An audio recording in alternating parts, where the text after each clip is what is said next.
Bu videoda kommentariyada kelgan savollarga javob beramiz. Videoni oxirigacha ko'ring.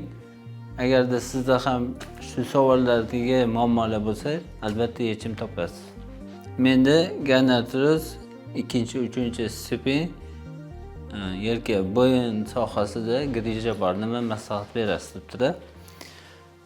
Bu asosan o'sha Ganatrus suyuqlarning yemirilishiga bo'yinlardagi grija asosiy sabab bo'lishi mumkin. Buning uchun albatta o'sha kineziolog vrachga ko'rinishlari kerak va uy sharoitida o'sha tovon urish mashqini yuqoridagi videolarimizda bor. O'shani muntazam qilib turishlari kerak. Mana yana bitta muxlisimiz yozibdilar. O'sha bel qismida protruziya bor ekan, keyin tushunishimizcha o'tirganlarda og'riq berar ekan.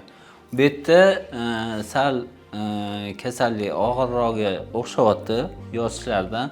Bularni biz albatta o'zlarini ko'rib davolashimiz kerak.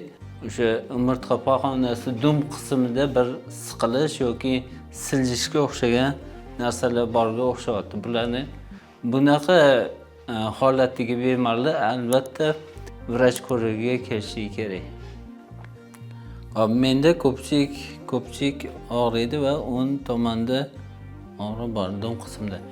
Bu bemorimiz ham xuddi o'sha boyagi bemorimizga o'xshagan o'sha dum qismlarida qandaydir siljish yoki siqilish bor. Bularni ham kelib o'sha ko'rikdan o'tishlari kerak.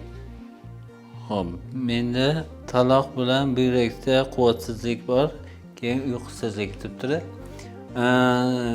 Bu ko'proq asab tizimiga bog'liq bo'lishi mumkin.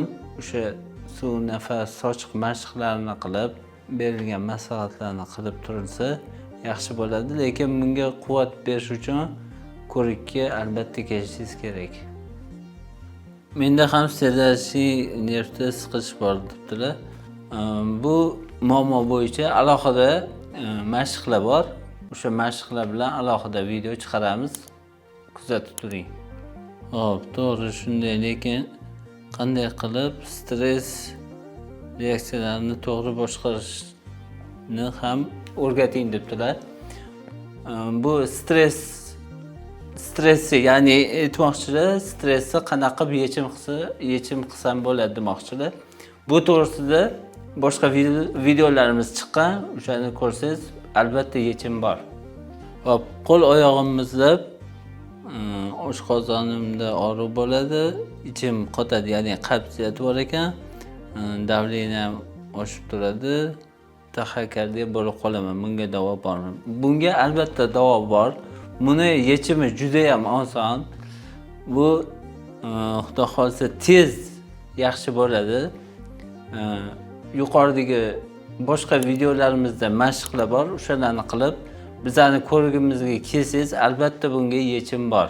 Bu holatda lekin uzoq vaqt yurib bo'lmaydi. Tezda o'sha mashqlarni qilib bizga murojaat qiling. Albatta tez natijani olasiz. Eltor L5 da va L5 S1 da 4 mm lik grijam bor. Egila olmayapman. Egilsam oyog'imga og'riq beryapti. Bunga davo bormi debdilar. Bunga davo bor. Bu albatta bizning nazoratimizda bo'lib, o'sha muolajalar olsangiz bemalol egiladigan o'sha bel qismi hozir spazmda, kuchli spazmda ushlab qolgan, o'shalar bo'shashib, oyoqdagi og'riqlar qo'yib yuboradi.